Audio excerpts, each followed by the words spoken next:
გამარჯობა, მადლობა რომ მონაწილეობთ ჩვენს ეთერში.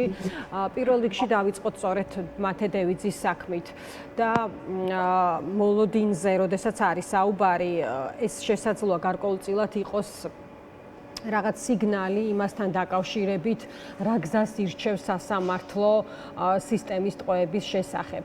არის თუ არა ეს ასე თქვენთვის და აი რით რითი შეიძლებოდა რომ ეხელმძღვანელა სასამართლოს, მაია, თქვენი დასკვნა და დაკვირვება რა არის ამ პროცესზე? გამარჯობათ, მოგესალმებით. სამწუხაროდ მე სხვა საქმეები ასე დეტალებში და კონკრეტულად არ ვიცი, თუმცა ის რაც ეხლა ამ საქმესთან დაკავშირებით შემიძლია გითხრათ, ის რაც კადრები რაც მაქვს ნანახი, ხომ, ტელეეთერით, რაც არის ასე ვთქვათ, ბრალად შერაცხული ქმედება, ხომ, იმ ჯოხის მოქნევასთან დაკავშირებით, შემიძლია გითხრათ რა, რომ ყველაფერი, ანუ ყველა მოქმედება, სადაც ადამიანი გაიქნევს ხელს ან ფეხს, არ გახლავთ დანაშაული. ეს ცალსახად შემიძლია გითხრათ. ამ კადრებში რაც ჩანს, იქ დანაშაულის ნიშნები არ არის, მე რაც ვნახე. სხვა საქმის მასალები არ ვიცი და სიმართლე გითხრათ, არც მაინტერესებს და არც მგონია საინტერესო იყოს ამ თვალსაზრისით, იმიტომ რომ ანუ მოქმედება ჩანს, ამ მოქმედებაში პოლიციელზე თავდასხმა რომ არ არის სისხლის სამართლის კოდექსის ამ მუხლის თვალსაზრისით, ეხლა ამდენი ელემენტარული განათლების იურისტმაც კი იცის, მაგრამ რა გითხრათ, უკანასკნელი პერიოდის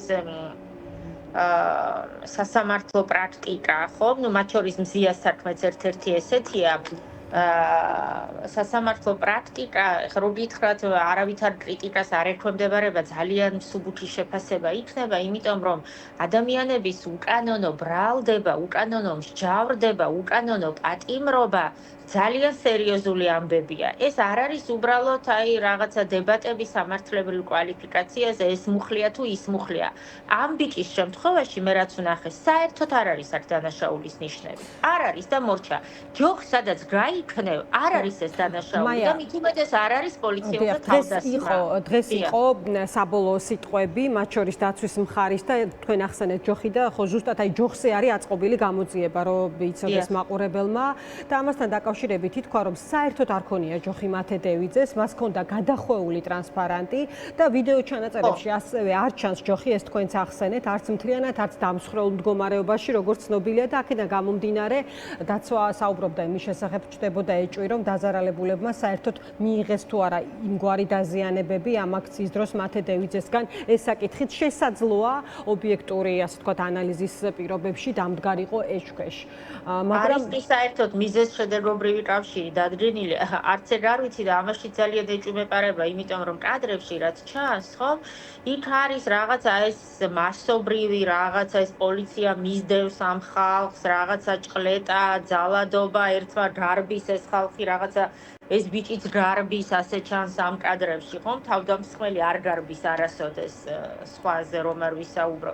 ის ახლა რისი შეფასება შემიძლია პოლიციელზე თავდასხმის მუხლი, ეს გახლავთ მძიმე დანაშაული და სრულიად სხვა მაკვალიფიცირებელი გარემოებები აქვს, რომელიც ერთი შეხედვითაც აქ აბსოლუტურად არ ჩანს. არ არის დანაშაული მოკლედ რომ გითხრათ, ის რაც ამ კადრებში ჩანს, ეს არ არის დანაშაული.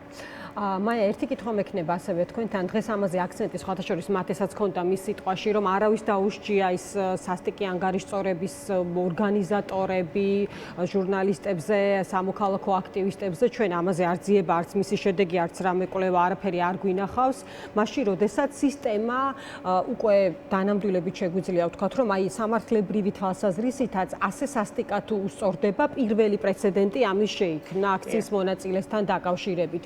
აი რა ტიპის სამართლებრივ სახელმწიფოზეა საუბარი ასეთ შემთხვევაში და როგორ შეგიძლიათ შეაფასოთ ეს მოცემულობა ეხა, რომელიც არის? იცით რა, უკანასკნელ პერიოდში პრინციპში ვარკვირდებით ჩვენ ამ ქვეყანაში, აი რა დემოკრატიის ფუნდამენტი რაც არის, ხომ, შეკრების თავისუფლება და გამოხატვის თავისუფლება. აი ამ ფუნდამენტურ ძირითად უფლებაზე არის წარმოუდგენელი შტურმი სახელმწიფოსი.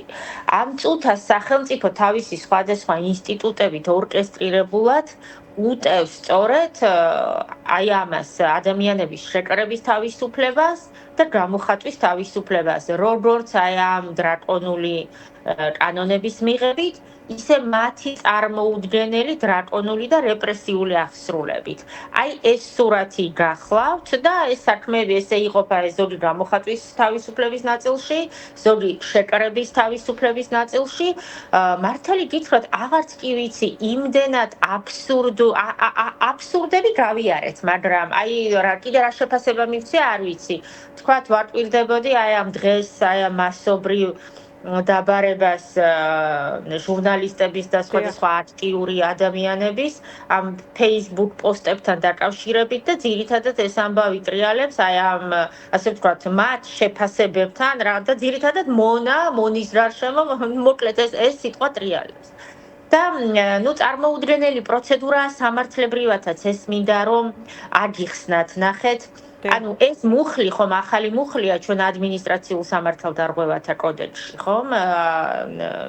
სახელმწიფო პოლიტიკური თანამდებობის პირის, ასე ვთქვათ, შეურაცხყოფა, რაც მანამდე არ ჰქონდა და რაც სამართლებრივადაც ძალიან არანორმალური მოვლენაა და რატომ იცით? რაც გვაქვს გამოდის, რომ ივანიშვილზეც არ გავრცელდება. დღეს იყო ესეთი კითხვა ჩვენი ჟურნალისტების მხრიდან ქართული ოცნების წარმომადგენლების მიმართ, რასთან გვაქვს საქმე, იმიტომ რომ ვიცით ეს ჩანაწერი, რასაც გულისხმობს, ხო, სახელმწიფო მოხელეს ეხება.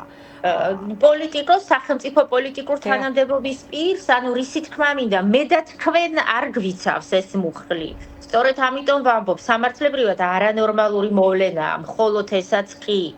ანუ ვერ ნახავთ ნებისმიერ ნორმალურ ცივილურ ქვეყანას, სადაც ასე ვთქვათ, სამართალდარღვევათ არის ცნობილი სახელმწიფო მოხელეზე, სახელმწიფო პოლიტიკურ თანამდებობის პირზე, პოლიტიკოსის შეურაცხყოფა და ვთქვათ, სამართალდარღვევათ არ არის ცნობილი, მე და თქვენ რომ მოგვაყენებენ შეურაცხყოფას.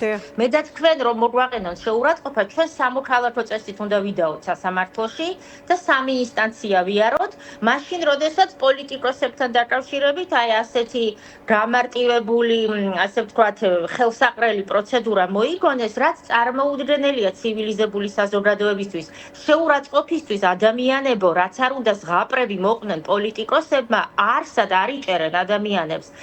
შეურაცხყოფისთვის პატიმრობა დღეს ცივილიზებულ სამყაროში აღარ არსებობს.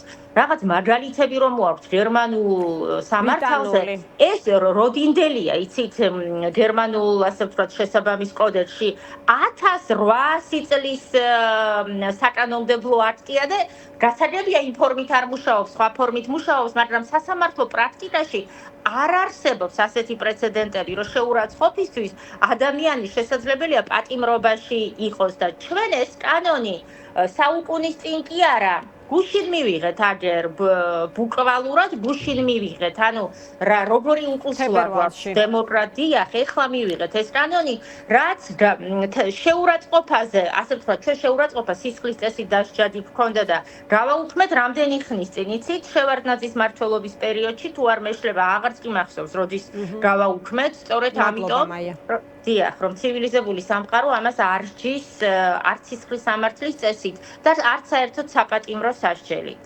მათ შორის ადმინისტრაციული წესითაც. კი ბატონო, დიდი მადლობა მაია, დაგემშვიდობებით. მაია მწარიაშვილი საუბრობდა დღის ამბების პირდაპირ ეთერში და დავიწყებთ ახლა ლაპარაკს.